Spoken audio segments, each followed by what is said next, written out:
So a big part of thermochemistry and thermochemistry calculations is sign convention for energy transfer.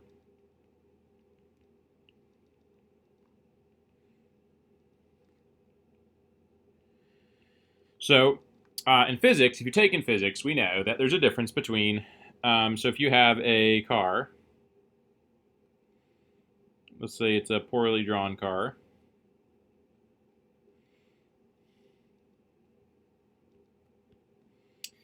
and you have it driving, it can drive in a given at a given speed. So you can say it's drive at 60 miles per hour. That is its speed. Okay. If you would like to give it a direction, you could say it's going 60 miles an hour north.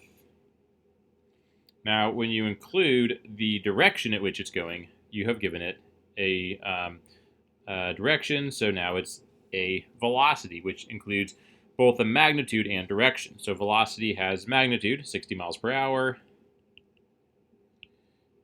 and direction, which is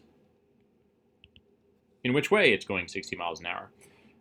And so we call this velocity a vector quantity. Okay, so another vector quantity, which we'll be talking about, is energy transfer, so in thermochemistry. So we can designate, and so in like driving a car, you could have multiple directions like north, east, south, or west, or anything in between. We only have two directions for energy transfer. So for energy transfer,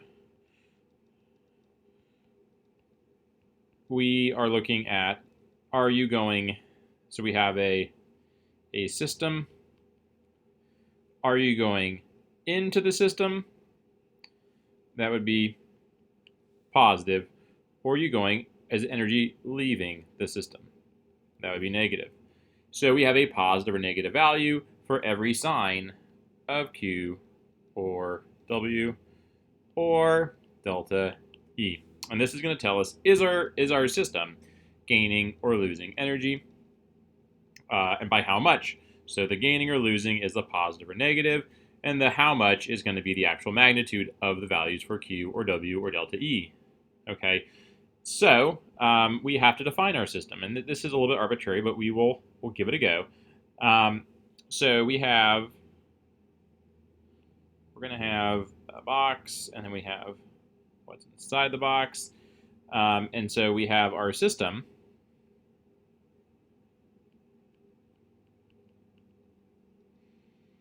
This is everything inside. Well, actually, I'm not going to box it. I'm just going to have it as a circle. And the surroundings is everything outside this circle. Now, we tend to define our system as the chemical reaction,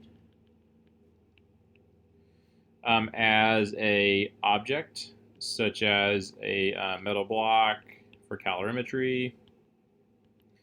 It could be a solution. There could be lots of ways to define the system. Generally, it's something that we can either measure the temperature of or the temperature change of what's surrounding it. Okay, and so we'll get into that. But we have two ways in which we can transfer energy. The first is by thermal energy transfer. So we can either transfer energy in to the system, and that would be a positive value for Q. Okay, so we've added thermal energy. And then the other way is we can have energy leaving the system, and that would be negative. Okay, so if we add energy, heat is entering the system, and so that's endothermic. So I think of positive Q is thermal energy entering the system.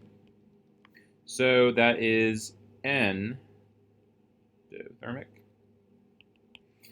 And if you have a negative Q, that means thermal energy is exiting the system, and so this is exothermic.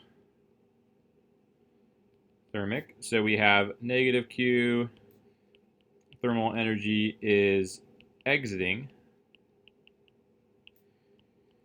system. So that is exothermic. You got to just memorize those. You got to memorize exo and endothermic. The reason why we have these terms is not to make you memorize more things, but it communicates a lot of information with one term. So if I say an exothermic reaction, immediately you know that chemical reaction is releasing thermal energy. And that's a lot to say. Exothermic is a lot more than what I just said in describing that. Now, for work, we have the signs of work that match up in terms of negative and positive, but we don't have terms. So if a system does work on the surroundings, we don't have the the exothermic equivalent of that, or if the surroundings does work on the system or adds energy to the system via work, we don't have an endothermic equivalent for work. So don't worry about that. But we can still say something about it. So we can have positive work, energy coming in, and then negative work, energy leaving. And what we say here, we tend to I'll do some purple. So positive work would be the surroundings do work on the system.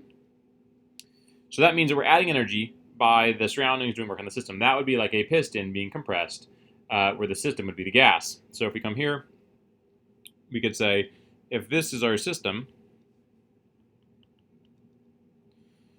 we could say that, and this is our surroundings, we could say that the system is gaining energy.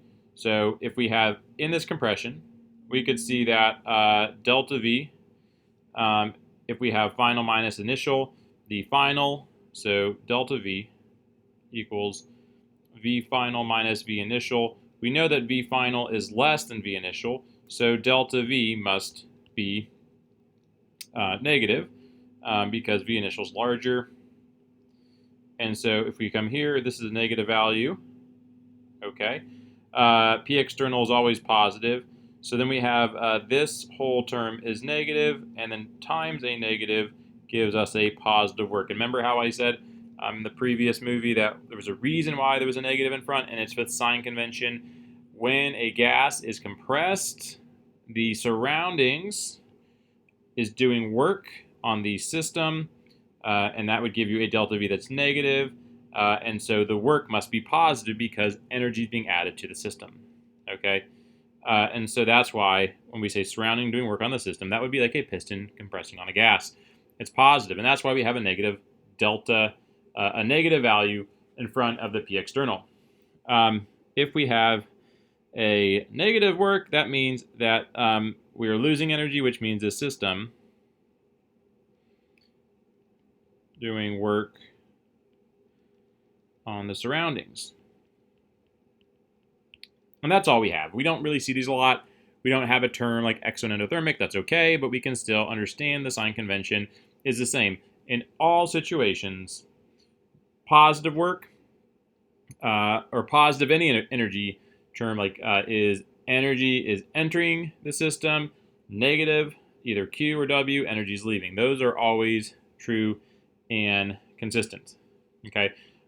We have a couple different systems that we can talk about. So we have types of systems.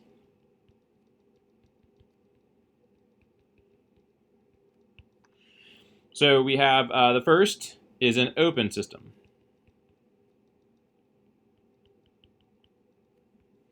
And that's one in which I'm going to draw with it's a circle with a dashed lines. This is our system.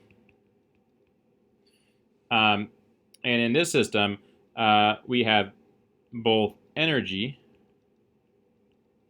can flow to and from the system, and mass can also flow to and from. So the system is open to anything. So that would be like a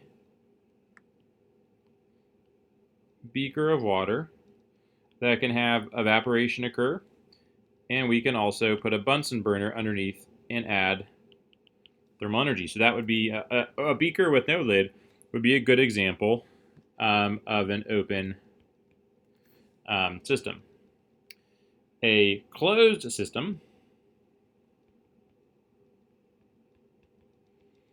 is going to be closed to one of these things. And so we're going to draw a solid circle.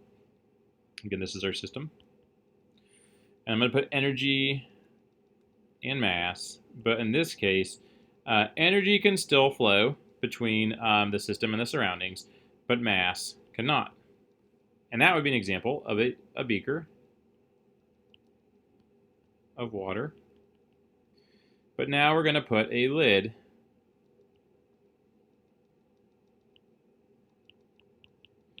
on there so that any water will try to escape but cannot, but we can still transfer thermal energy by a Bunsen burner or some other type of hot plate. So that would be a closed system, so basically a beaker with a lid. The third system we can have is going to be double-walled. So I'm going to do 2 circles here. We can have like a vacuum in between. And this is our system. And this is either insulated, is one way it's called, insulated. Or isolated. In either case, we cannot, so insulated sometimes is called isolated. In this case, both energy and mass cannot go, and that would be thinking of like a thermos that you have.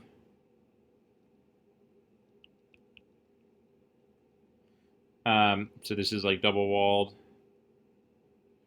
Got your coffee in there.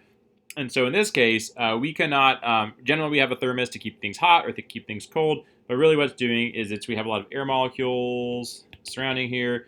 And the way things cool down is that these hot molecules in here are going, woo, they're really hot, so they're going fast, and they share some of that energy with some air molecules, and the air molecules get warmer and start moving faster, cooling down what's inside. Well, if we make a vacuum where there's nothing, there's basically a void in between your hot coffee molecules and your air molecules, then you would have no transfer of kinetic energy when they bump into each other, and therefore the coffee remains, or it has this thermal energy. Now we can't do it in a perfect vacuum most of the time, but it's close enough. So insulated systems tend to be ones where we can't lose any thermal energy, or we can't have any type of mass transfer. Okay. So those are the type of systems that we can have. And so we're going to use both of these pieces to now have a understanding of a term for this transfer of energy, which is enthalpy.